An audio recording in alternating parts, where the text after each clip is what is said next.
আসসালামু আলাইকুম। আজকের ভিডিও লেকচারে আমরা সমাধান করব 40তম বিসিএস লিখিত গণিত প্রশ্ন সমাধান তৃতীয় পর্ব। আমরা 40তম বিসিএস লিখিত গণিত প্রশ্নকে আমরা চারটি ভাগে বিভক্ত করছি। তো অলরেডি দুইটি লেকচার আমরা পাবলিশ করছি, সেই ভিডিওর লিংক আপনারা এই ভিডিও ডেসক্রিপশনে পেয়ে যাবেন এবং আমরা সর্বশেষ বা চতুর্থ যে লেকচারটি আপলোড করব সেই ভিডিও লিংকও আপনারা এই ভিডিও ডেসক্রিপশনে পেয়ে যাবেন। তো চলুন আমরা আজকে ভিডিও লেকচারের ম্যাথগুলো কিভাবে সহজে এবং বুঝে বুঝে সমাধান করা যায় তার চেষ্টা করি। অঙ্কটি কি বলছে 7 নম্বরে যে 3 ডাল বিশিষ্ট একটি রেখা a 1,6 বিন্দু দিয়ে যায় এবং x অক্ষকে b বিন্দুতে ছেদ করে। a বিন্দুগামী অপর একটি রেখা x অক্ষকে c 2,0 বিন্দুতে ছেদ করে।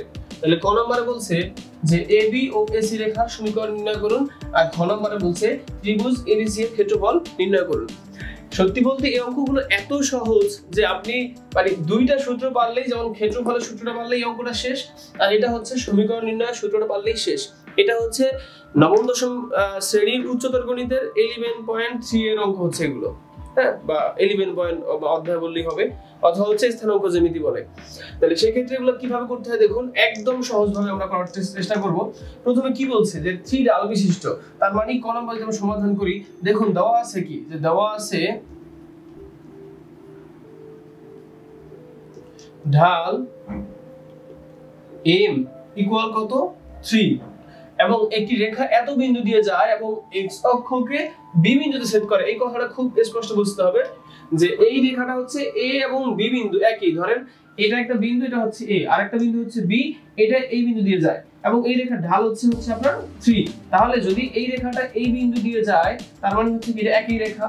যদি আরো বিন্দু আসে সি বিন্দু বলতো এই বিন্দু দিয়ে যায় তার মানে কি এটা একই রেখা। যেহেতু a আর b বিন্দুগামী তার মানে এটা হচ্ছে একটাই রেখা। তাহলে আমরা a এবং হচ্ছে এই b হচ্ছে যেহেতু একটাই রেখা, সেক্ষেত্রে আমাদের ঢাল দেওয়া আছে আর একটা বিন্দু দেওয়া আছে। এখন ঢাল শুধুমাত্র ঢাল এবং হচ্ছে কোন বিন্দু দিয়ে যায় সেই বিন্দুটা দেওয়া থাকলে সেই রেখার সমীকরণের সূত্র হচ্ছে আপনার যে y মাইনাস হচ্ছে y1 ইকুয়াল হচ্ছে m into x minus x1। এখানে এই y আর এই x হচ্ছে সমীকরণ প্রতিষ্ঠা করার জন্য দুইটা চলক, আর এই m হচ্ছে ঢাল, আর হচ্ছে এই x1 আর y1 হচ্ছে যেই বিন্দু দিয়ে যায় সেই বিন্দুটা। যেমন এখানে ঢাল হচ্ছে 3 দেওয়া, আর হচ্ছে কোন বিন্দু দিয়ে যায়, যে a বিন্দু দিয়ে যায়। তাহলে a, আচ্ছা আমি তুলি এখানে যে a কি বিন্দু, -1,6 বিন্দু দিয়ে যায়, দিয়ে যায়। ওকে, তাহলে এখানে x1 এর মান কত -1 আর y1 এর মান হচ্ছে কত 6। আচ্ছা তাহলে আমরা জানি, লিখতে হবে যে আমরা জানি, যেহেতু রিটেন পরীক্ষা তো আমরা একটু সাজাই লিখব যে আমরা জানি m ঢাল বিশিষ্ট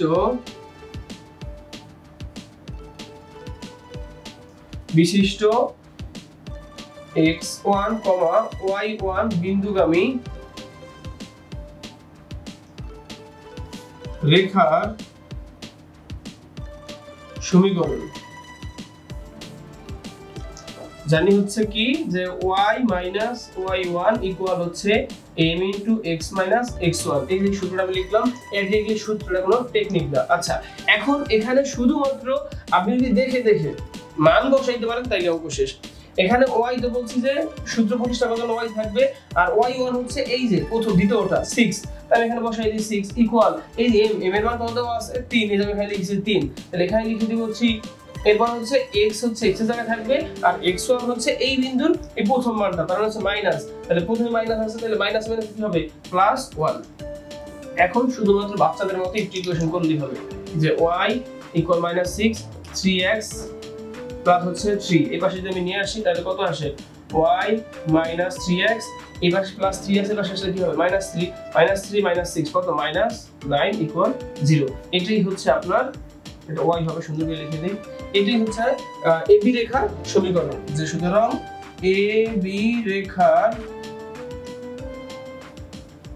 সমীকরণ।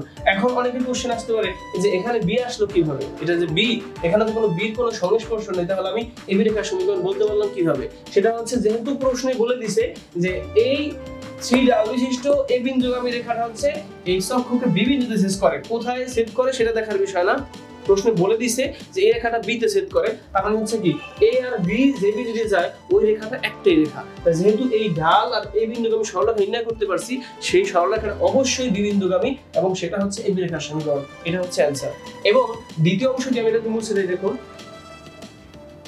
আচ্ছা, এবার যদি দ্বিতীয় অংশ করতে যাই, দ্বিতীয় অংশ বলছে যে এসি রেখার সমীকরণ নির্ণয় করতে বলছে। এখন এসি রেখার সমীকরণ নির্ণয় করব কিভাবে? আমরা একটু সামনের দিকে আগাই। এ বিন্দুগামী অপর একটি রেখা এক্স অক্ষকে সি বিন্দুতে ছেদ করে, এক্স অক্ষকে সি বিন্দুতে ছেদ করে, মানে এই যে এখানে আগের বার দেখুন যে এক্স অক্ষকে বি বিন্দুতে ছেদ করে, এই বিন্দুটা দেওয়া ছিল না, যার কারণে আমরা ঢাল দিয়ে করছি। বাট এবার হচ্ছে এ বিন্দু দেওয়া আছে, সি বিন্দু দেওয়া আছে, এবার কিন্তু আপনি ঢাল দিয়ে করলে অঙ্কটা হবে না, তাহলে সেম রেখা একটা জিনিস বের হয়ে যাবে। তাহলে আমরা কি করব, যে দুইটি বিন্দু দেওয়া থাকলে সমীকরণ নির্ণয় করার একটা মাত্র সূত্র আছে অনলি, সেটা আমি লিখে দিচ্ছি প্রথমে এখানে বোঝার স্বার্থে। সেটা হচ্ছে y minus y1 y1 minus y2 equal হচ্ছে x minus x1 x1 minus x2। এটা হচ্ছে আপনার দুইটা বিন্দু দেওয়া থাকে তাদের সমীকরণ। তাহলে এখানে প্রথমে আমার a বিন্দু দেওয়া আছে, দেখুন যে a বিন্দুর মান কত, যে -1,6, আর এখানে c বিন্দু দেওয়া আছে হচ্ছে 2,0। তাহলে এখানে এটাকে বলতে পারে x1, এটাকে বলতে পারে y1, এটা x2, এটা y2। তাহলে আমার এই সূত্রে শুধু x আর এই y টা হচ্ছে সমীকরণ প্রতিষ্ঠা করার জন্য, আর বাকি y1 x1 এর মান বসাই দিলেই অঙ্ক হয়ে গেল। তাহলে দেখুন আমরা করা শুরু করি। আমরা এখানে খ নম্বর লিখে দিই। আচ্ছা, যে ডেডি লিখে দিব যে এসি রেখার সমীকরণ, এসি রেখার সমীকরণ। এখন এখানে লিখতে হবে যে আমরা জানি লিখে এই সূত্রটা লিখবেন, যদি নাও লিখেন তাও সমস্যা নেই। তখন আমি যদি আগে লিখে দিলাম, এই কারণে ডিরেক্টলি এখানে বসাই দিবেন যে y মাইনাস y1, তাহলে y1 এর মান কত 6, আর নিচে হচ্ছে y1 6 মাইনাস y2, y2 মান হচ্ছে কত 0, 2,0, হ্যাঁ 0। ওকে, এটা সমান আমি কিচ্ছু করতেছি না, শুধুমাত্র এই সূত্রে এটা ধরে ধরে মান বসাচ্ছি। ডান পাশে আবার হচ্ছে x মাইনাস x1, তাহলে x1 এর মান কত -1, তাহলে মাইনাস হচ্ছে প্লাস হয়ে যাবে 1 হয়ে যাবে, আর নিচে হচ্ছে x মাইনাস x2, x1 হচ্ছে -1 আর x2 হচ্ছে -2, মানে মাঝখানে যেহেতু হচ্ছে সূত্রের মাইনাস, তাহলে প্লাস মাইনাস -2। আচ্ছা, ওকে। নেক্সট হচ্ছে এখন শুধুমাত্র দেখুন কি করি, উপরে আসছে কত y মাইনাস 6, নিচে 6 ইকুয়াল হচ্ছে x প্লাস 1, নিচে আসছে -3। আমি আড়াআড়ি গুণ করে দিই, তাহলে কি আসে দেখুন 6x প্লাস 6 ইকুয়াল হচ্ছে -3y মাইনাস হচ্ছে প্লাস হচ্ছে 3 6 18। আমি কি করলাম, আড়াআড়ি গুণ করলাম, এটা দিয়ে এটা গুণ করলাম, এটা দিয়ে এটা গুণ করলাম, তাহলে এটা পেয়ে গেলাম। এরপর হচ্ছে নেক্সটে আমি হচ্ছে 6x প্লাস হচ্ছে এইটাই পাশে নিয়ে আসি, তাই প্লাস 3y। এরপর হচ্ছে এই প্লাস 6 থেকে -18 চলে গেলে থাকবে কত, -12 থাকবে, মাইনাস হচ্ছে 12। এখন এটা একটু ছোট করা যায়, যেহেতু এখানে অ্যানসার লিখে দিলেও হবে, তারপর আমি একটু ছোট করে দিচ্ছি। আমি এখানে কি দ্বারা ভাগ করা, 3 দ্বারা ভাগ করা যায়, তাহলে 2x প্লাস হচ্ছে y মাইনাস হচ্ছে 4 ইকুয়াল 0। কারণ আমি এখানে দেখতেছি সবকটার সাথে 6 3 12, মানে 3 দ্বারা ভাগ যায়, 3 দুগুণে 6, 3 3 কাটা যায়, 3 4 12। তো এটা হচ্ছে আপনার কার সমীকরণ, এসি রেখার সমীকরণ। এটা হচ্ছে এখানে অ্যানসার। তাইলে আবার বলতেছি এবি রেখার সমীকরণ হচ্ছে এটা, আর এসি রেখার সমীকরণ হচ্ছে এটা। তাহলে এটা পারতে হলে কি করা লাগলো, দুইটা সূত্র পারতে হয়েছে। যখন ডাল দেওয়া থাকবে আর একটা বিন্দু দেওয়া থাকবে, তার সূত্র হচ্ছে y মাইনাস y1 ইকুয়াল হচ্ছে m into x minus x1, এটা হচ্ছে এটা সূত্র। আর যখন দুইটা বিন্দু দেওয়া থাকবে, বলবে যে এই দুই বিন্দুগামী রেখার সমীকরণ কোনটা হবে, সেটা সূত্র হচ্ছে x y মাইনাস y1, নিচে হচ্ছে y মাইনাস y2 ইকুয়াল হচ্ছে x minus x1 by x1 minus x2। Just ওইখানে শুধু এই মানগুলো বসাই দিলে ইকুয়েশন তো সবাই পারে, তো অঙ্ক শেষ। আশা করি অঙ্কটি খুব ভালোভাবে বুঝতে পারছেন। চলুন খ নম্বর অঙ্কটি করি। খ নম্বরে কি বলছে, ত্রিভুজ এবিসি এর ক্ষেত্রফল নির্ণয় করুন। আচ্ছা, এখন ত্রিভুজ এবিসি এর ক্ষেত্রফল নির্ণয় করার জন্য শুধুমাত্র একটি সূত্র প্রয়োজন, সেটা হচ্ছে আমি এই ডান পাশে লিখে দিছি যে এখানে এটা তিনটি বিন্দু দেওয়া থাকে a b c এবং x1 y1 x2 y2 বা x3 y3 আকারে দেওয়া থাকে। সেই ক্ষেত্রে সে সূত্র হচ্ছে হাফ x1 x2 x3 আবার x1 y1 y2 y3 y1, এটা গুণ করলে এই ফরম্যাট আসে। এখন এটা দেখলে অনেকে বলবেন যে দূর এই অঙ্ক করবই না, কত কঠিন, কিন্তু আসলে এটা অত্যাধিক সহজ। জাস্ট 30 সেকেন্ড সময় দেন, আমি এটা বুঝিয়ে দিচ্ছি। এখানে প্রথমে বলতেছে যে a b c ত্রিভুজের ক্ষেত্রফল নির্ণয় করতে বলছে, তাহলে আমাকে অবশ্যই তিনটা বিন্দুর স্থানাঙ্ক দরকার। বাট আমার এখানে কি কি আছে, a বিন্দুর স্থানাঙ্ক দেওয়া আছে আর c বিন্দুর স্থানাঙ্ক দেওয়া আছে, বাট b বিন্দুর কিন্তু স্থানাঙ্ক দেওয়া নাই। তাহলে আমি ABC ত্রিভুজের ক্ষেত্রফল কিভাবে নির্ণয় করব? তাহলে প্রথমত আমার প্রধান কাজ হচ্ছে b বিন্দুর স্থানাঙ্ক নির্ণয় করা। তাহলে b বিন্দুর স্থানাঙ্ক কিভাবে নির্ণয় করব, খেয়াল করুন। এখানে আমরা ক তে আমরা আচ্ছা খ একটু ফর্মালিটি মেইনটেইন করে লিখি, যেহেতু রিটেন পরীক্ষা। তো খ খ থেকে পাই, খতে আমরা একটা রেখা পাইছিলাম, এবি রেখার সমীকরণ পাইছিলাম, তাহলে আমি লিখে দিব যে ক থেকে পাই এবি রেখার সমীকরণ, এই রেখার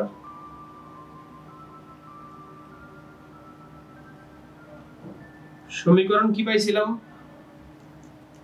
y 3x 9 0 এটা পাইছিলাম। কেমন?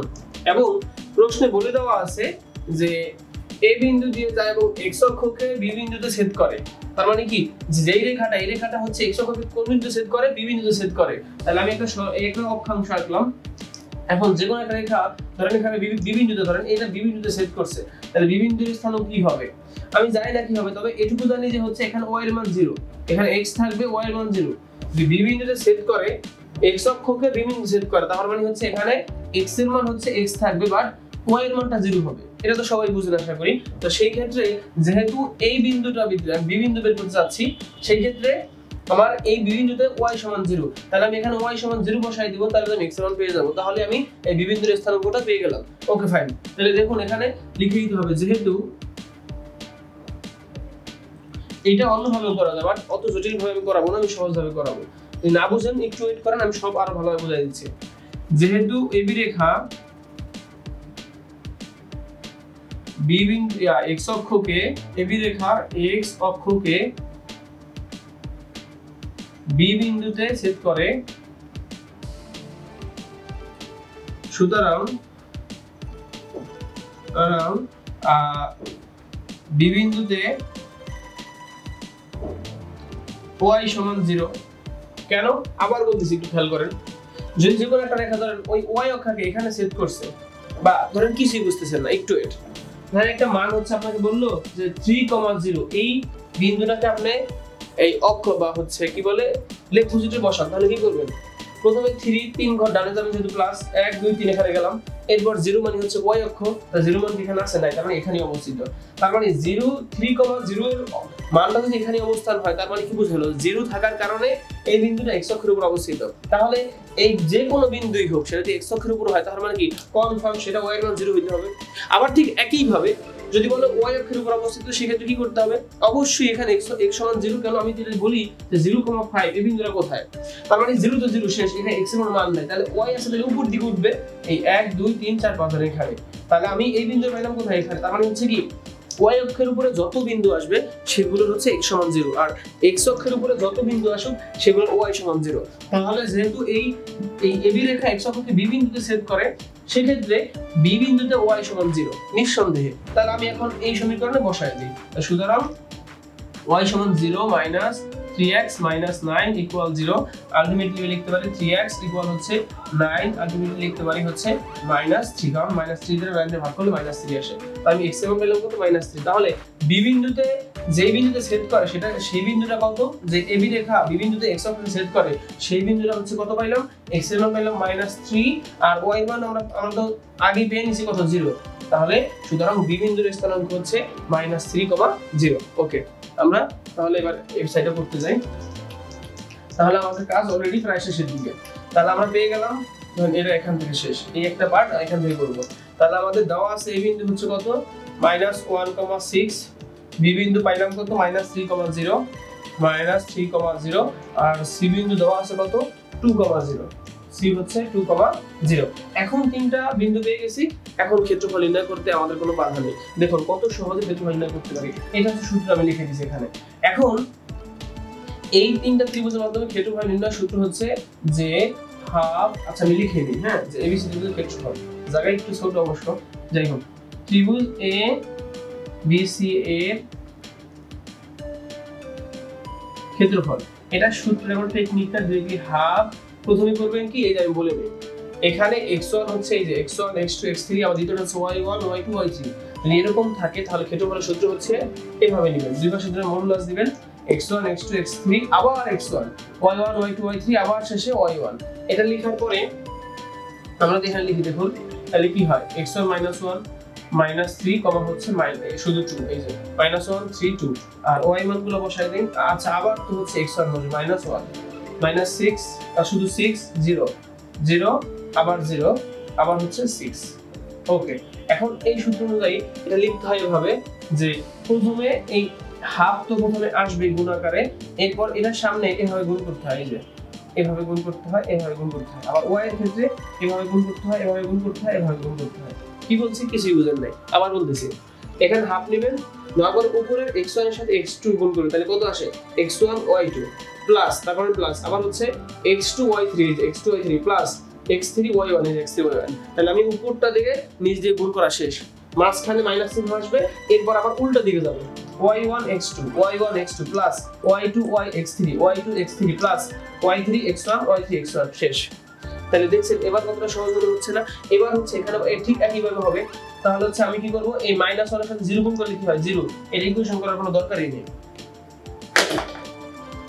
এরপরে হচ্ছে এখানে মাইনাস 3 সাথে 0 করলে সেই আবার 0 বাদ, এরপর শেষের দিকে 6 দুগুণী 12, তাহলে প্লাস 6 দুগুণী হচ্ছে 12, এটুকু পাইলাম। এরপর মাঝখানে সূত্রের এই মাইনাস এই ডান পাশে চলে যাব, আবার এখান থেকে মাইনাস 6 কে গুণ করব কার সাথে, মাইনাস 3 এর সাথে, তাহলে কত হয় 3 × 18, তাহলে মাইনাস 18। ওকে, প্লাস 0 দ্বারা 2 গুণ করলে 0, 0 দ্বারা মাইনাস 1 গুণ করলে 0, তাহলে এই ফাংশনটা টোটালি বাদ। আলটিমেটলি কত আসছে, এখানে হাফ, এবং হচ্ছে এখানে থাকতে সব বাদ, এগুলো 12, তাহলে 12 এই মাইনাসে প্লাসে কি হবে, প্লাস হচ্ছে 18, তাহলে কত আসছে হাফ, আর হচ্ছে 12 18 যোগ করলে কত আসে 30। তাহলে এখন এই 2 দ্বারা 30 কে কাটলে আসে 15, সুতরাং ক্ষেত্রফল হচ্ছে 15। তাহলে এবিসি ত্রিভুজের ক্ষেত্রফল হচ্ছে 15 বর্গ একক। তাহলে এই হচ্ছে ঘ নাম্বার শেষ। এখন যদি আমি এক কথায় আবার একটু বলে দেই, দেখুন যদি যে কোনো ত্রিভুজ, দেখেন আবার বলতেছি যে এই কোশ্চেন সলভ করার মাধ্যমে কোনো মানে উপকার হবে না যদি আপনি অঙ্কটা ভালোভাবে না বুঝতে পারেন। এটা শেখার মাধ্যমে যেন এই টাইপের সকল অঙ্ক আপনি পারেন। মাস্ট এই স্থানাঙ্ক জ্যামিতি থেকে প্রতি বিসিএস এর রিটেনে আসে, তার মানে এটা একটু কনফার্ম ভালোভাবে শিখে নেন। প্রথমত যদি বলছি এবিসি ত্রিভুজের ক্ষেত্রফল নির্ণয় করতে বলছে, তাহলে আমার এ বিন্দু, তিনটা বিন্দু দরকার এ বি সি, বাট দেখলাম কি যে কোশ্চেনে এ দেওয়া আছে আর বি দেওয়া আছে, বাট বি এ দেওয়া আছে আর সি দেওয়া আছে, বাট বি দেওয়া নাই, তাহলে আমি করব কিভাবে? তাই এই জন্য প্রথমে আমাকে যেভাবেই হোক বি বিন্দুটার স্থানাঙ্ক নির্ণয় করতে হবে। তাহলে প্রথমে আমরা ক নাম্বারে এ বি এর সমীকরণ নির্ণয় করছিলাম, আর প্রশ্নে বলে দিয়েছে যে ওই এ বি এর সমীকরণ হচ্ছে এক্স অক্ষকে ছেদ করে বি বিন্দুতে। তাহলে এক্স অক্ষে যে বিন্দু ছেদ করে সেটা হচ্ছে বি বিন্দু, আর এক্স অক্ষকে ছেদ যে কোনো রেখা বা বিন্দু ছেদ করলে সেখানে ওয়াই এর মান হয় 0। আমরা এটা নিয়ে কিন্তু বিশাল একটু আগে বলছি। তো সেই ক্ষেত্রে আমরা ওই সমীকরণে ওয়াই এর মান 0 বসাবো, তাহলে এক্স এর মান পেয়ে যাব। তাহলে এক্স এর মান পাইলাম আর ওয়াই এর মান 0, তাহলে আমরা বি এর একটা বিন্দু পেয়ে গেলাম। তাহলে আমরা এ বি সি তিনটাই পেয়ে গেলাম। পেয়ে যাওয়ার পরে এই ক্ষেত্রফলের সূত্র বিসমিল্লাহ করে ধরবো, আর এটা একটু বুঝে নিব কিভাবে, যে হাফ করব x1 x2 x3 x1, এগুলো কোথা থেকে আসছে, ওই যে এই যে তিনটা বিন্দু যেহেতু, তাহলে প্রথমগুলো x1 x2 x3, দ্বিতীয়গুলো y1 y2 y3, just এখানে এগুলো বসাই দিয়ে x1 x2 x3 আবার x1 y1 y2 y3 আবার y1। এরপরে কি করবেন যে এই হাফ কমন নেবেন, এরপর হচ্ছে এইভাবে যাবেন, তিরছনে দিলাম x1 y2 y x2 y3, আমি আর বলবো না, একদম সহজ হয়ে গেছে। ভিডিওটা আবার একটু টাইমে দেখবেন, আশা করি এই ক্ষেত্রফলটা বুঝছেন। আর এটা বোঝার মাধ্যমে যেন আপনি অবশ্যই এই টাইপের সকল অঙ্ক আপনি পারেন, তাহলেই বুঝবেন যে আপনি এগুলো পারতেছেন। আর যদি না বুঝেন ভিডিওতে কমেন্ট করবেন, আমি দরকার হয় আবার বুঝিয়ে দিব, ভিডিওতে লিখে বুঝিয়ে দিব। আশা করি অঙ্কটি খুব ভালোভাবে বুঝতে পারছেন। চলুন পরবর্তী অঙ্কটি করা যাক। পরবর্তী অঙ্কটি হচ্ছে ও কেন্দ্র বিশিষ্ট একটি বৃত্তের বহিঃস্থ কোনো বিন্দু পি থেকে বৃত্তে দুইটি স্পর্শক পি এ এবং হচ্ছে পিবি নেওয়া হলো। ক নম্বরে প্রমাণ করো পি এ ইকুয়াল হচ্ছে পিবি, এবং খ নম্বরে হচ্ছে প্রমাণ করো ওপি সরলরেখা স্পর্শক যা এবি এর লম্ব দ্বিখণ্ডক। দেখুন এই অঙ্কটা হচ্ছে ডিরেক্টলি নবম দশম শ্রেণীর জেনারেল ম্যাথের হচ্ছে 8.4 এর হচ্ছে 5 নম্বর অঙ্ক, পৃষ্ঠা নাম্বার হচ্ছে 167। একদম হুবহু, একটা অক্ষরও চেঞ্জ হয় নাই। তো আমরা চলুন এটা কত সহজে করা যায় দেখি, আমরা চেষ্টা করি, কেমন? ওকে, প্রথমত আমরা একটা চিত্র এঁকে নিব, যেমন ও কেন্দ্র বিশিষ্ট একটি বৃত্ত। তাহলে আমি একটা চিত্র আঁকি, হচ্ছে এই ও কেন্দ্র বিশিষ্ট একটি বৃত্ত। এখন বলছে যে বৃত্তে একটি ও কেন্দ্র বিশিষ্ট একটি বৃত্তের বহিঃস্থ কোনো বিন্দু পি, ধরলাম বহিঃস্থ যেমন একটা বিন্দু নিলাম, পি নিলাম, এটা এই বহিঃস্থ কোনো বিন্দু থেকে বৃত্তের দুইটি স্পর্শক পি এ ও হচ্ছে পিবি নেওয়া হলো। যেমন এই যে একটা স্পর্শক আর এটা হচ্ছে একটা স্পর্শক, সরি একটু এদিকে আঁকতে হবে, এরকম যাবে। ওকে ফাইন, তাহলে এটাকে ধরলাম এ বিন্দুতে স্পর্শ করছে, এটাকে ধরলাম বি বিন্দুতে স্পর্শ করছে। ওকে, এটা স্পষ্টভাবে প্রশ্নে বলে দেওয়া আছে। তাহলে আমরা এবার করতে যাই বিশেষ নির্বাচন।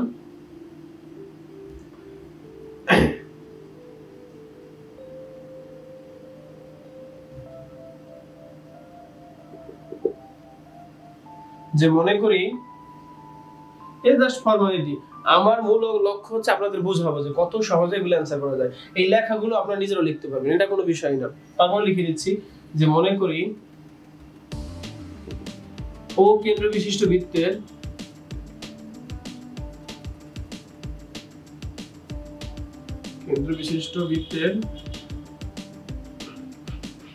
পি যে কোনো, এগুলো সবাই পারে লিখতে, এগুলো লিখবো না। তারপর লিখছি কোন রকম যে পি বহিঃস্থ কোন বিন্দু থেকে পি এ ও পি বি, দেখুন আমি যা লিখছি তা লিখতেছি, মানে যা করছি ওখানে আমি ঠিক তাই লিখতেছি, কিচ্ছু করবো না বাইরে। পি এ ও পি বি দুটি স্পর্শক, ওকে। এখন এই গেল হচ্ছে এটা, জাস্ট এবার লিখতে হবে প্রমাণ করতে হবে যে বলছে যে স্পর্শক দুটো সমান, মানে পি এ সমান হচ্ছে পি বি। এখন ফর্মালিটির জন্য একটু লিখবো যে অঙ্কন হচ্ছে আমরা এখান থেকে এই ও বিন্দু থেকে এ একটা নিব, আর হচ্ছে এখানে এটা নিব, আর একটা হচ্ছে পি ও যোগ করব। তাহলে অঙ্কন হচ্ছে লিখবো যে এ ও এবং ও বি, এ ও বি আরো আছে, যাই হোক আরো যেখানে কমা দিই, এবং ও বি যোগ করি পি বিন্দু থেকে ও বিন্দু যোগ করি। দেখেন এগুলো কোনো বিষয় না, এই জন্য আমি তো গুরুত্ব দিচ্ছি না। মোট কথা আমি কি করলাম, প্রশ্নে বলছে যে পি এ বি এইটুকু দেওয়া আছে, আমার এখন প্রমাণের স্বার্থে আমার কি করতে হবে, শুধু এই ও থেকে এ যোগ করতে হবে, ও থেকে বি যোগ করতে হবে, আর পি ওটা হচ্ছে যোগ করতে হবে। আমি যা করছি এগুলো অঙ্কনে এগুলো দিয়ে দিলাম যে এ ও যোগ করি, ও বি যোগ করি এবং পি বিন্দু থেকে ও বিন্দু যোগ করি, শেষ। এখন আমাদের প্রমাণের বিষয়, আমরা এখানে লিখে দিব প্রমাণ। ওকে, প্রথমত কি প্রমাণ করতে হবে একটু ভালোভাবে খেয়াল করতে হবে, মাস্ট। যে বলছে আমাদের মেইন লক্ষ্য হচ্ছে এই বাহু আর এই বাহু প্রমাণ দেখাইতে। এখন আমি কিভাবে দেখাবো, তো দেখুন আমি এই মাঝখানে ওবি যোগ করার কারণে এখানে একটা ত্রিভুজ উৎপন্ন হয়েছে, এখানে একটা ত্রিভুজ উৎপন্ন হয়েছে। ত্রিভুজটা হচ্ছে পি ও এ আর একটা হচ্ছে পি ও বি। তাহলে যদি এই ত্রিভুজ দুটি সর্বসমপূর্ণভাবে প্রমাণ করতে পারি তাহলে হচ্ছে এই দুইটা সমান লিখতে পারবো। তাহলে দুটি ত্রিভুজ কখন সর্বসম হয় এগুলো বলতে গেলে অনেক সময় লাগবে। আচ্ছা যাই হোক, আমি তারপরে একটু বলে দিচ্ছি। সেটা হচ্ছে দুটি ত্রিভুজ, যদি কোনো দুটি ত্রিভুজের এই ত্রিভুজের দুইটা বাহু, এই ত্রিভুজের দুইটা বাহু এবং এই ত্রিভুজের একটি কোণ, এই ত্রিভুজের একটি কোণ সমান হয়, ত্রিভুজ দুটি সর্বসম। মানে মোট ত্রিভুজ সর্বসম হওয়ার প্রপার্টিস হচ্ছে তিনটা, আমি একটা শুধু বললাম কারণ এখানে একটা প্রয়োজন হবে যে এই ত্রিভুজের দুইটি বাহু, এই ত্রিভুজের দুইটি বাহু, এই ত্রিভুজের যে কোনো একটি কোণ আর এই ত্রিভুজের যে কোনো একটি কোণ যদি সমান হয় তাহলে ত্রিভুজ দুটি সর্বসম। ওকে, তাহলে আমাদের প্রথম লক্ষ্য হচ্ছে যে এই দুটো ত্রিভুজ সর্বসম তৈরি করা। ওকে, তাহলে এখানে কি কি ত্রিভুজ উৎপন্ন হইলো, যে ত্রিভুজ পি ও এ এবং ত্রিভুজ হচ্ছে পি ও বি এ। এখানে কি কি মিলে দেখুন, এই ও বিন্দু থেকে ও এ এবং ও বি দুটি ব্যাসার্ধ, আর ব্যাসার্ধ আপনি 1000 রাখেন সবকটি সমান। তাহলে আমরা লিখতে পারি যে এ ও এ সমান হচ্ছে ও বি, কেন এরা পরস্পর ব্যাসার্ধ। Okay fine. নেক্সট হচ্ছে এই ত্রিভুজের হচ্ছে এই পিও বাহু এবং এই ত্রিভুজের হচ্ছে পিও বাহু, দুইটারই একটা বাহু সাধারণ বাহু। হ্যাঁ, কারণ এই দুটো ত্রিভুজের একটা বাহু থাকলে সেটাকে সাধারণ বাহু বলে। যেহেতু সাধারণ বাহু তার মানে এই ত্রিভুজ আর এই ত্রিভুজের এটা সমান, তার মানে হচ্ছে পিও সমান পিও, এটা না লিখলেও চলে, বা আমি লিখে দেবো পিও সাধারণ বাহু। তাহলে আমরা অলরেডি কি পেলাম, যে এই ত্রিভুজের এই বাহু আর এই বাহু সমান এবং হচ্ছে এই বাহু আর এইটা এমনি সমান। তাহলে দুইটি বাহু অলরেডি সমান পেয়ে গেছি। এবং সর্বসম করার জন্য আরেকটা শর্ত প্রয়োজন, সেটা হচ্ছে যে কোনো একটা কোণ আমাকে সমান দেখাইতে হবে। আরেকটা বিষয় হচ্ছে যে এটা 8.1 এর একটা উপপাদ্য, সেটা হচ্ছে যে স্পর্শকের উপর কেন্দ্রে লম্ব উৎপন্ন করে। যে এই কেন্দ্র থেকে স্পর্শক পর্যন্ত দূরত্ব এই হচ্ছে স্পর্শ বিন্দুতে লম্ব উৎপন্ন করে। এটা একটা উপপাদ্য, কোনো টেকনিক না, সূত্র না। এটা মানে হচ্ছে এখানে লম্ব উৎপন্ন করবে, এখানে হচ্ছে লম্ব উৎপন্ন করবে। উপপাদ্যটা হচ্ছে এরকম যে স্পর্শ বিন্দু কেন্দ্র থেকে ছেদ করলে সেটা লম্ব উৎপন্ন হয়। তাহলে এই কোণ 90 ডিগ্রি, এই কোণ 90 ডিগ্রি। তাহলে আমরা কি পেলাম? এই দুটো ত্রিভুজের এই দুইটা কোণ সমান। তাহলে আমরা লিখে দিই যে এবং কোণ হচ্ছে পি বি ও সমান হচ্ছে পি এ ও। এর কারণটা একটু ডাইরেক্ট পাশে লিখে দিবেন। কারণটা হচ্ছে কি যে এগুলো লম্ব, যে পি বি লম্ব হচ্ছে ও বি, এই একটা লিখলেই হবে। এটা জাস্ট এই ব্র্যাকেটের মাধ্যমে লিখে দিবেন যে ও এ লম্ব হচ্ছে পি এর উপরে, আর অপর দিকে ঠিক এখানে এই পি এর উপর লম্ব হচ্ছে ও এ, বাস শেষ। তাহলে আমরা এই যেহেতু দুইটি বাহু, এই একটা বাহু এই একটা বাহু এবং একটি কোণ সমান পাইলাম, তাহলে সুতরাং আমরা লিখতে পারি উপপাদ্য অনুযায়ী যে ত্রিভুজ পি ও সর্বসম হচ্ছে ত্রিভুজ পি ও বি। যেহেতু সর্বসম লিখতে পারছি, তার মানে হচ্ছে এই বাহু আর সমান এই বাহু। সুতরাং আমরা লিখে দিতে পারি পি এ সমান হচ্ছে আপনার হচ্ছে পি বি। এটাই হচ্ছে প্রমাণ চাইছে যে প্রমাণিত। দেখুন, যদি না বুঝুন তারপরে আমি আরেকবার একটু বলে দিচ্ছি শর্টকাটে। এখানে অনেক কিছু লুকায়িত আছে, তারপর বলে দিচ্ছি।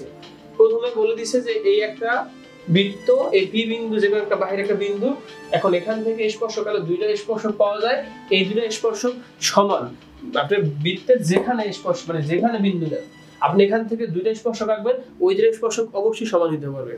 সমান না হলে সেটা কোনোদিনই স্পর্শক হবে না। এটা জাস্ট প্রমাণ করে দেখাইতে হবে। তা সেই ক্ষেত্রে আমি কি করলাম? প্রথমে যে এই ও থেকে বি যোগ করলাম, ও থেকে এ যোগ করলাম এবং হচ্ছে পি থেকে ও যোগ করলাম। জাস্ট এটুকু যোগ করে আর এই ফর্মালিটি মেইনটেইন করে লিখে দিবেন। আমি যেভাবে লিখছি এভাবে লিখেন, তাও কোনো মার্ক কাটবে না। তারপর একটু সাজায় লিখলে ভালো। আচ্ছা, এবার প্রমাণের ক্ষেত্রে দেখুন, এখানে একটা ত্রিভুজ হয়েছে, একটা ত্রিভুজ হয়েছে। তাহলে এই ত্রিভুজের এই বাহু সমান, কারণ ব্যাসার্ধ। এরপরে হচ্ছে এই কোণটা সমান 90 ডিগ্রি, কারণ হচ্ছে কি যে এই স্পর্শক বিন্দুতে হচ্ছে লম্ব আঁকলে সেখানে 90 ডিগ্রি উৎপন্ন হয়। তাহলে এটাও 90 ডিগ্রি, এটাও 90 ডিগ্রি। তাহলে কোণ দুটোও সমান। আর এটা সাধারণ বাহু, তার মানে হচ্ছে এই বাহু এই বাহু এই বাহু সমান, আর একটা কোণ সমান। তার মানে ত্রিভুজ দুটি সর্বসম। আমি অলরেডি প্রমাণ করতে ফেলছি। এটি হচ্ছে প্রধান কাজ ছিল। আর সর্বসম মানে হচ্ছে যে এই বাহু, এই ত্রিভুজের তিনটা বাহু, এই ত্রিভুজের তিনটি বাহু, এই ত্রিভুজের তিনটি কোণ, এই ত্রিভুজের তিনটি কোণ সব সমান হলেই তাকে সর্বসম বলা হয়। যেহেতু আমি অলরেডি প্রমাণ করে ফেলতে পারছি যে এটা সর্বসম এটা, সুতরাং আলটিমেটলি এটা সমান হচ্ছে এটা। আর এটি হচ্ছে প্রশ্ন চাইছে যে পি এ সমান হচ্ছে পিবি। এটি হচ্ছে প্রমাণিত। আশা করি অঙ্কটি খুব ভালো বুঝতে পারছেন। আর যদি না বুঝতে পারেন কমেন্ট করবে, আমি লিখে দরকার হয় আবার বুঝাই দেব। ধন্যবাদ। চলুন খ নাম্বার অঙ্কটি করি। খ নাম্বার অঙ্কটি কি বলছে যে প্রমাণ করো ওপি সরলরেখা স্পর্শক যা এবি এর লম্ব দ্বিখণ্ডক। এখানে নতুন একটা কথা যুক্ত হয়েছে, সেটা হচ্ছে জ্যা। এবি হচ্ছে জ্যা। তাহলে আচ্ছা, আমি আগে করে ফেলছিলাম, যাই হোক। এখন এবি বিন্দু দেখুন, এই বিন্দু হচ্ছে এটা, বিন্দু হচ্ছে এটা। তাহলে যোগ করলে আমি একটা জ্যা পাবো। তাহলে একটা জ্যা পাইলাম হচ্ছে কি এবি। কারণ ব্যাসার্ধ, ব্যাস হচ্ছে কেন্দ্র দিয়ে গেলে ব্যাস, বার হচ্ছে যে যদি কেন্দ্র বাইরে দিয়ে যে কোনো জায়গায় দুইটা বিন্দু এক পরিধির এক বিন্দু থেকে অন্য বিন্দুতে যায়, তাহলে সেটা হয় জ্যা। তাহলে এবি পাইলাম একটা জ্যা। এখন আমাকে প্রমাণ করে দেখাইতে হবে যে ওপি সরলরেখা, এই যে ওপি এই সরলরেখাটা হচ্ছে এই এবি জ্যাকে সমান দুইটা খণ্ডে বিভক্ত করে। এটা দেখাইতে হবে যে পি, এটা আচ্ছা, এটা এই ওপি রেখাকে ধরলাম এন বিন্দুতে ছেদ করে। তাহলে দেখাইতে হবে যে ওপি রেখা হচ্ছে এই এবি কে ছেদ করে হচ্ছে এভাবে যে পিএন সমান হবে যা হচ্ছে বিএন, যে এই দুটাকে সমান দুইটা খণ্ডে বিভক্ত করে। এটা হচ্ছে দেখাইতে হচ্ছে সমদ্বিখণ্ডক, লম্ব দ্বিখণ্ডক। এখন যে আরেকটা বিষয় হচ্ছে লম্ব দ্বিখণ্ডক। দেখুন, দ্বিখণ্ডক মানে সমান দুইটা খণ্ডে বিভক্ত করবে, আর লম্ব দ্বিখণ্ডক হচ্ছে এখানে লম্ব উৎপন্ন হবে, যে এই এন এন রেখাটা এখানে লম্ব উৎপন্ন করবে এবং হচ্ছে বিএন রেখাটা এখানে লম্ব উৎপন্ন করবে। এর মানে হচ্ছে দেখাইতে বলছে যে ওপি লম্ব হবে যা হচ্ছে এ এবি অথবা এএন, আবার হচ্ছে ওপি লম্ব হবে ইয়ে হচ্ছে এনবি, মানে এইটুকু লম্ব এটুকু লম্ব। অথবা যদি একসাথে লিখি যে ওপি লম্ব হবে যা ডিরেক্টলি এবি। এটা হচ্ছে প্রমাণের আমার মূল বিষয়। তাহলে চলুন, ধরেন কিছুই বুঝতেছেন না, সমস্যা নেই, আবার একটু শুরু করি, খুব সুন্দরভাবে বোঝানোর চেষ্টা করব। প্রথমত যে বিশেষ নির্বাচন,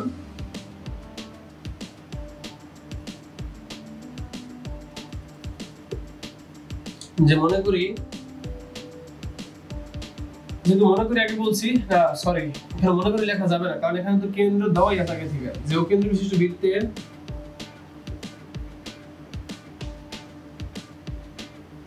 বিশিষ্ট বৃত্তের হচ্ছে এ ও বি, এগুলো তো লেখা দরকার নেই, ডিরেক্টলি আমি একটু বলে যাই যে হচ্ছে পি এ ও পিবি স্পর্শক এবং হচ্ছে স্পর্শক এবং আর কি এখানে তার কিছু নাই। এখন প্রমাণ করতে হবে,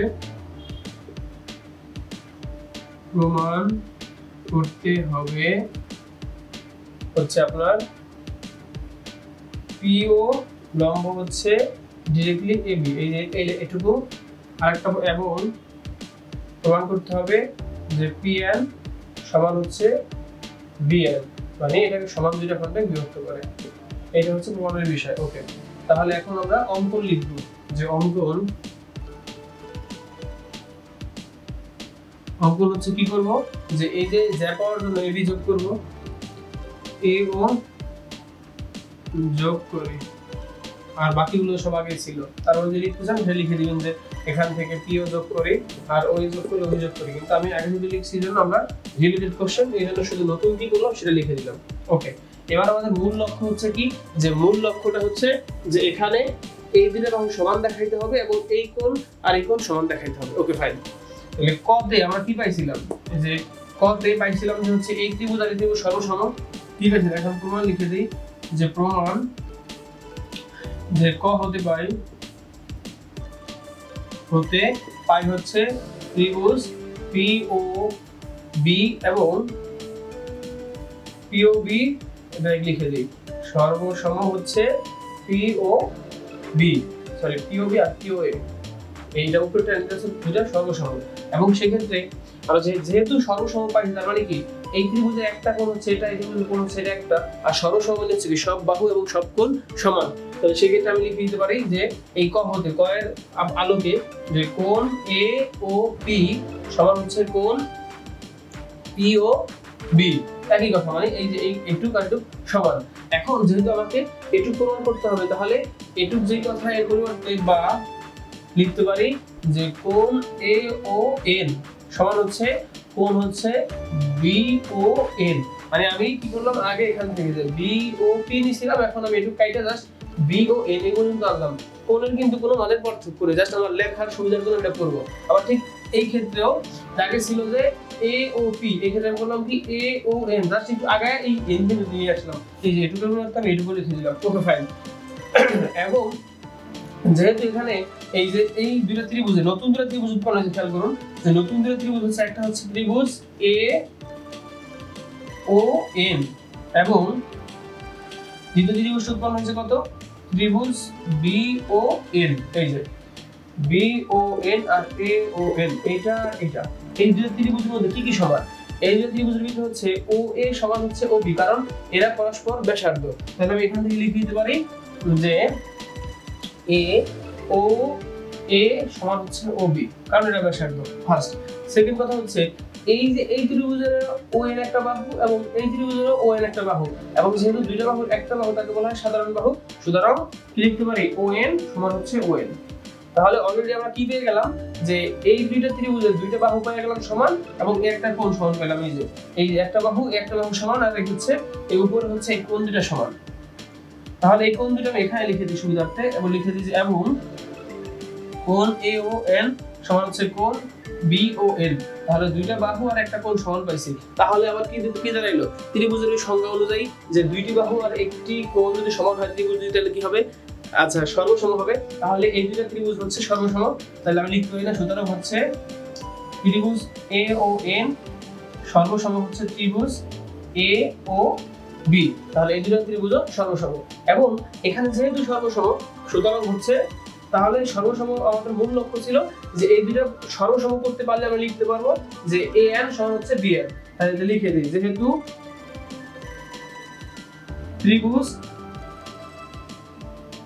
এ ও এন সর্বসম হচ্ছে ত্রিভুজ বি ও এন, সুতরাং আমরা লিখতে পারি এ এন সমান হচ্ছে বি এন। তাহলে আমাদের এই যে প্রথম একটা প্রমাণ ওকে ডান। সেকেন্ড প্রমাণ হচ্ছে লম্ব হবে কিনা। এখন কিভাবে করব দেখুন, যে যেহেতু সর্বসম, তার মানে হচ্ছে কি লিখতে পারি না যে কোণ এ এন কত এ এন ও সমান হচ্ছে কোণ বি এন ও, মানে এই যে এ এন ও এই কোণটা সমান হচ্ছে বি এন ও এই কোণটা, কারণ এর সঙ্গে সঙ্গে সব কোণ সমান হবে। তাহলে এই দুটো কোণ সমান, এবং যেহেতু এটা জ্যা মানে হচ্ছে কি জ্যাকে যদি ভাগ করে, তার মানে কি এখানে একটা কি কোণ উৎপন্ন হয়, সরল কোণ মানে কি 180 ডিগ্রি। এই যে এখানে কি কোণ উৎপন্ন হয়, সম্পূর্ণ কোণটা 180 ডিগ্রি। এখন আমি যদি এটাকে সমান দুই ভাগে ভাগ করি, তাহলে এখানে যাবে 90 আর এখানে যাবে 90।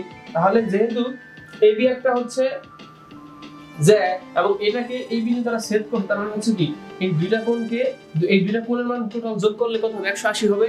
এবং যেহেতু এই দুটো কোণ সমান, দুইটা সমান, তার মানে হচ্ছে কি 180 কে দুইটা ভাগ করলে কত আসতেছে, 90 ডিগ্রি। আর 90 ডিগ্রি মানে হচ্ছে কি লম্ব হয়ে যাবে। তাহলে আমরা লিখতে পারি না, যেহেতু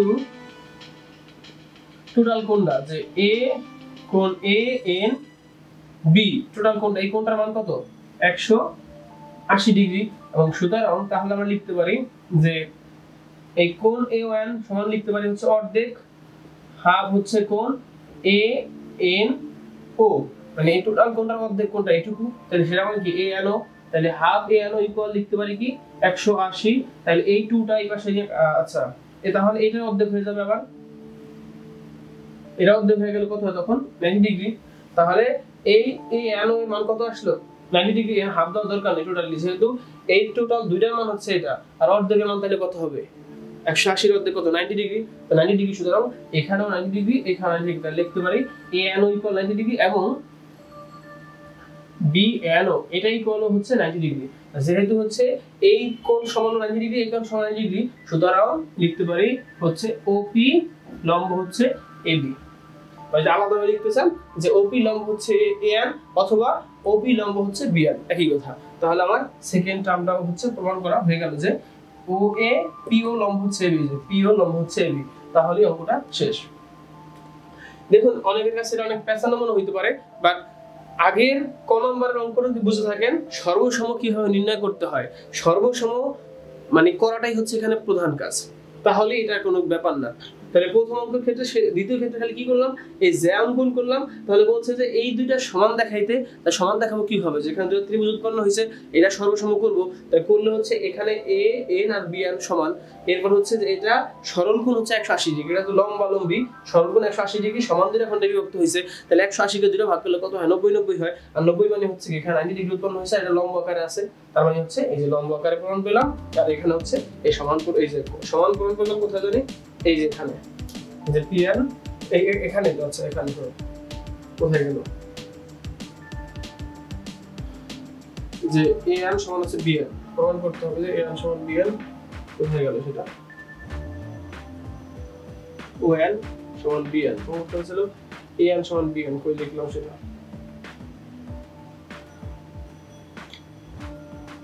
আচ্ছা হ্যাঁ এই যে এখানে আমি গোলায় ফেলছি, কোথায় লিখছি।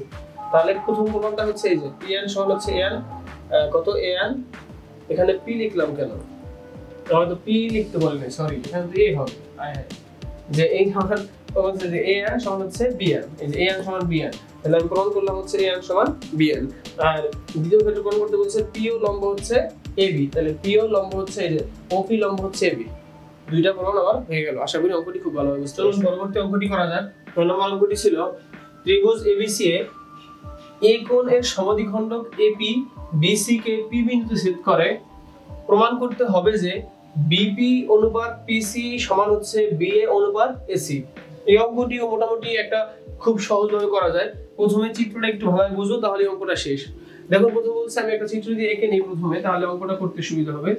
যে এ বি সি একটি ত্রিভুজ, এর নাম দেওয়া হচ্ছে এ, এটা বি, এটা সি। বলছে এই এ কোণের সমদ্বিখণ্ডক এবি বিসি কে পি বিন্দুতে ছেদ করে। যে এই কোণটাকে যদি সমান দুইটা খণ্ডে বিভক্ত করি, তাহলে যেই রেখা পাবো সেটা হচ্ছে পি। এপি রেখা এই কোণকে সমদ্বিখণ্ডিত করে এবং এই বিসি বাহুকে এই পি বিন্দুতে ছেদ করে, ঠিক আছে। আচ্ছা, তাহলে এখন হচ্ছে আমি এটা প্রমাণ করতে বলছে যে এই বিবি অনুপাত পিসি ইকুয়াল হচ্ছে বিএ অনুপাত এসি, বিএ অনুপাত হচ্ছে এসি। তাহলে দেখুন এই দুইটা রেখা এখানে এক সরল রেখা আছে, সমস্যা নেই, বাট পরের কথা বলছে যে বিএ অনুপাত হচ্ছে এসি, বাট এই দুইটা ক্ষেত্রে এটা সমান না। এই জন্য আমাদের প্রমাণ করার জন্য আমাদের এইভাবে একটা একটু আইডিয়া নিতে হবে। এই বি এর রেখাকে এই করতে হবে, এই হচ্ছে বর্ধিত করতে হবে এই পর্যন্ত, এবং এই পি এর রেখার সমান্তরাল করে এখানে দাগ দিতে হবে যেন এখানে এটা মিলে যায়। আচ্ছা, এখান থেকে এটা মিলে যায়। আচ্ছা, কালি নাই। ওকে, যে এখান থেকে আমরা এটুকু নিব, ধরেন আমরা ডি বিন্দু পর্যন্ত এটাকে, বা ই বিন্দু পর্যন্ত, এটাও কালি নেই। হ্যাঁ, ওকে, তাহলে আমরা এখান থেকে এইটুকু বর্ধিত করব ই পর্যন্ত। তাহলে হচ্ছে এরপরে এই ই আর সি হচ্ছে যোগ করে দিব। তাহলে এই এপি হবে হচ্ছে সি এর সমান্তরাল। এই যে এটা এদিক গেছে, এটাও এদিক গেছে। ওকে, এবার আমরা ফর্মালি করা শুরু করে দিই। বিশেষ নির্বাচন,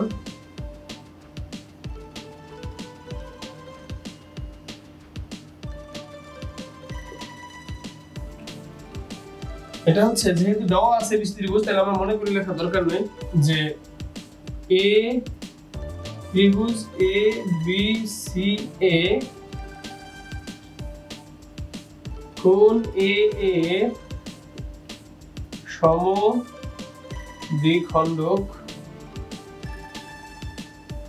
হচ্ছে এপি। এপি রেখা বিসি রেখাকে কোন বিন্দু ছেদ করে? পি বিন্দু ছেদ করে। বিসি রেখাকে পি বিন্দুতে ছেদ করে। ওকে, এখন প্রমাণ করতে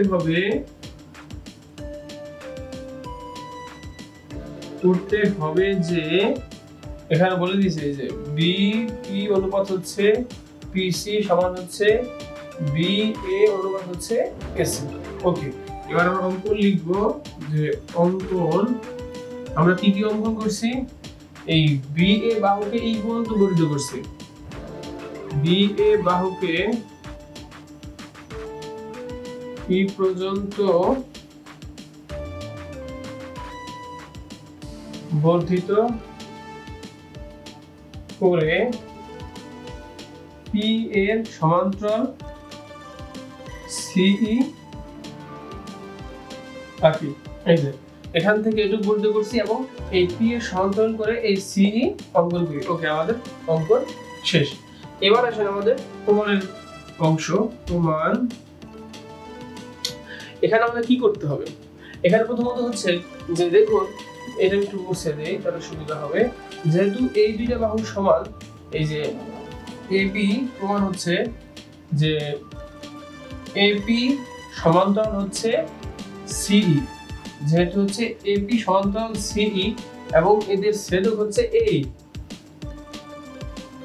ছেদক হচ্ছে ক্ষেত্রে এগুলো হচ্ছে ফর্মালিটি, এটা না লিখলে চলে। বিই এদের ছেদক হচ্ছে বিই হওয়ায় বিই, সুতরাং আমরা লিখতে পারি এই বিএপি কোণ বিএপি সমান হবে কোণ দেওয়া হচ্ছে বিএসি, কোণ হচ্ছে বিইসি। এটাকে বলা হয় অনুরূপ কোণ। আমি যদি সুন্দর করে আইকা দেখাই, দেখুন দুইটি সমান্তরাল রেখা যদি একটা রেখা ছেদ করে তাহলে এই রেখাটা হবে এই রেখার অনুরূপ কোণ, এই রেখাটা হবে এই রেখার অনুরূপ কোণ। যেহেতু এপি এবং হচ্ছে সিই সমান্তরাল রেখা, সেই ক্ষেত্রে এই যে এই কোণটুকু আর এই কোণটুকু হচ্ছে কি হবে? অনুরূপ কোণ। এই যে এই কোণটুকু এই কোণ হচ্ছে অনুরূপ কোণ হবে। তাহলে এটা শেষ। তাহলে যেহেতু অনুরূপ কোণ, তাই এখানে লিখে দিবেন যে পরস্পর অনুরূপ কোণ, অনুরূপ কোণ। ওকে,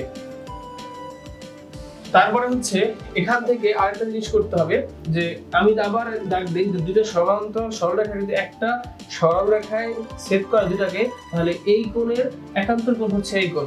তাহলে এটা একটা সরলরেখা, এটা একটা সরলরেখা, তাহলে এই যে এই কোণ আর এই কোণ পরস্পর কি হয়? একান্তর কোণ।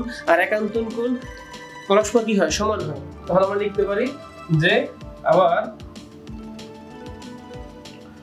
কোণ পিএসি সমান হচ্ছে কোণ এসিই, কারণ এই লিখে দিলাম একান্তর কোণ, পরস্পর একান্তর কোণ, একান্তর কোণ পরস্পর সমান হয়। ওকে, তাহলে আমরা এই কোণটা সমান এই কোণটা করতে পারলাম, আর এই কোণটা সমান এই কোণটা করতে পারলাম। ওকে, এখন একটু খেয়াল করুন যে প্রশ্নে বলে দিছে যে এই দেখুন এটা সমান এটা, আবার এটা সমান এটা।